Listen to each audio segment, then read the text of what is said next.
राजस्थानी चित्रकला का सर्वप्रथम वर्णन प्रसिद्ध कलाविद आनंद कंटका कुमार स्वामी ने अपनी पुस्तक राजपूत पेंटिंग्स में किया। राजस्थानी शैली को शुरू में राजपूत शैली कहा गया। इसका उद्भव अथवा जन्म 15वीं शताब्दी में अपभ्रंश शैली से हुआ। अब देखते हैं राजस्थानी चित्रकला की विशेषताएं, जिसमें सर्वप्रथम है प्राचीनता। हालांकि अधिकतर नमूने मध्य युग से हैं, फिर भी कई जगह से प्राप्त सिक्कों और शिलालेखों में राजस्थानी कला की प्राचीनता स्पष्ट है। यदि शिलालेखों पर आप ज्यादा जानकारी चाहें तो हमारा ये वीडियो जरूर देखें। कलात्मकता। राजस्थान के शासक कला प्रेमी रहे हैं। महाराणा प्रताप जैसे वीरों ने इसे वीर भूमि और युद्ध भूमि की सरसता प्रदान की। इसका स्पष्ट प्रभाव यहाँ की शैलियों में स्पष्ट दिखाई देता है। मध्य युग में इस पर मुगल शैली का भी प्रभाव पड़ा और यह राजस्थान की चित्रकला में स्पष्ट रूप से दिखाई देता है। रंगात्मकता। चटकीले रंगों का प्रयोग राजस्थानी चित्रकला की अपनी विशेषता है। ज्यादातर लाल और पीले रंगों का प्रचलन है। ऐसे रंगों का प्रयोग यहाँ के चित्रकथा को एक नया स्वरूप देते हैं और नई सुंदरता प्रदान करते हैं। राजस्थान में चित्रकला की विभिन्न शैलियां अपनी अलग अलग पहचान बनाती हैं। सभी शैलियों की कुछ अपनी विशेषताएं हैं जो इन्हें दूसरों से अलग करती हैं। स्थानीय भिन्नताएं, विविध जीवन शैली और अलग अलग भौगोलिक परिस्थितियां इन शैलियों को एक दूसरे से अलग करती हैं, लेकिन फिर भी इनमें एक तरह का समन्वय भी देखने को मिलता है।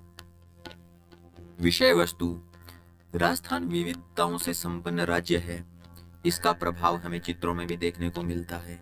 प्रारंभ में नायक नायिका और श्री कृष्ण के विषय में आधारित चित्र अधिक बने और बाद में कला धार्मिक चित्रों के अंकन से उठकर सामाजिक जीवन का प्रतिनिधित्व करने लगी।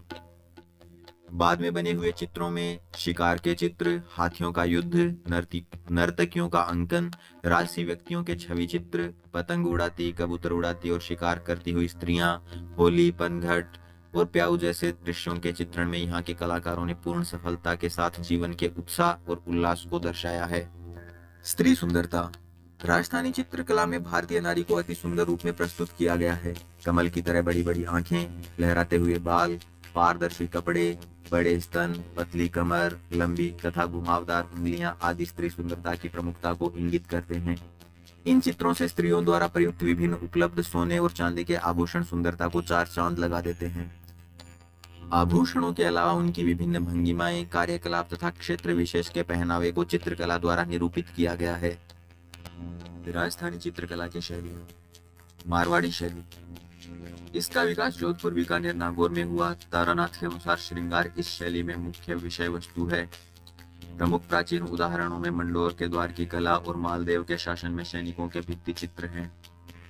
मुगल संबंध बढ़ने के बाद मुगल तत्वों का मिलन दिखाई देता है। 1610 में बनी भागवत में अर्जुन कृष्ण की वेशभूषा मुगली है, परंतु उनके चेहरों की बनावट स्थानीय है। इसी प्रकार गोपियों की वेशभूषा मारवाड़ी ढंग की है, परंतु उनके गले के आभूषण मुगल ढंग के हैं। औरंगजेब और अजीत सिंह के काल में मुगल विषयों को भी प्रधानता दी जाने लगी। इस शैली में लाल तथा पीले रंगों का व्यापक प्रयोग है। पुरुषों के गुलमुछ तथा ऊंची पगड़ी दिखाई देती है तथा स्त्रियों के वस्त्रों में लाल रंग का प्रयोग अधिकतर किया जाता है। किशनगढ़ शैली।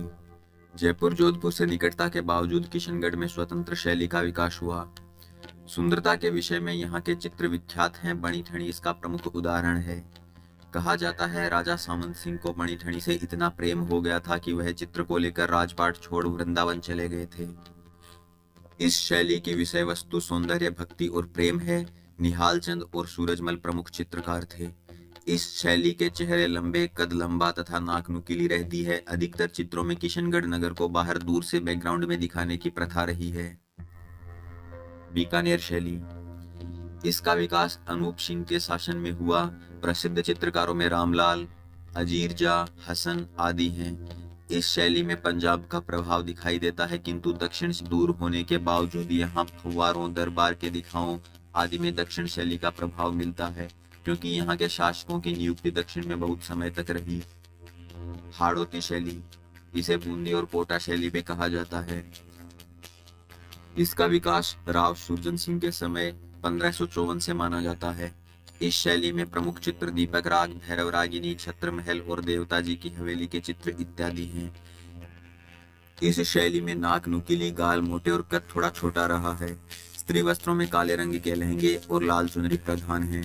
उम्मेद सिंह के शासन में शिकार चित्रों की प्रमुखता है।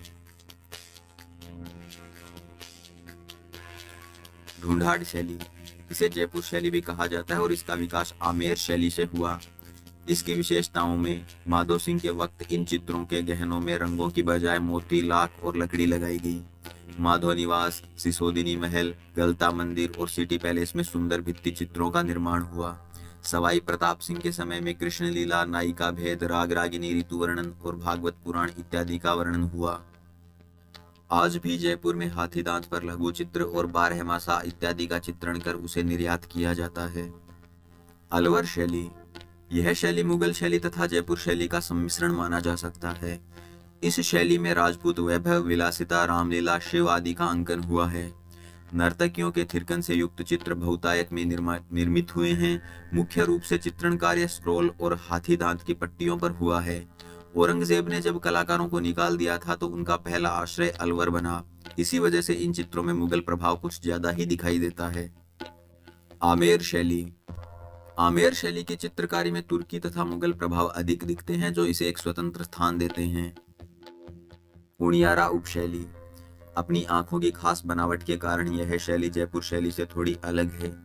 इसमें आंखें इस तरह बनाई जाती थी मानो उसे तस्वीर पर जमाकर बनाया गया हो।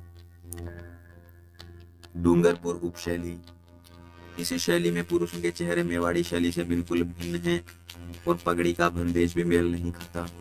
स्त्रियों की वेशभूषा में भी बागड़ीपन दिखाई देता है। देवगढ़ उपशैली, देवगढ़ में बड़ी संख्या में ऐसे चित्र मिले हैं जिनमें मारवाड़ी और मेवाड़ी कलमों का समावेश है। यह भिन्नता विशेषतः भौगोलिक स्थिति के कारण देखी गई है।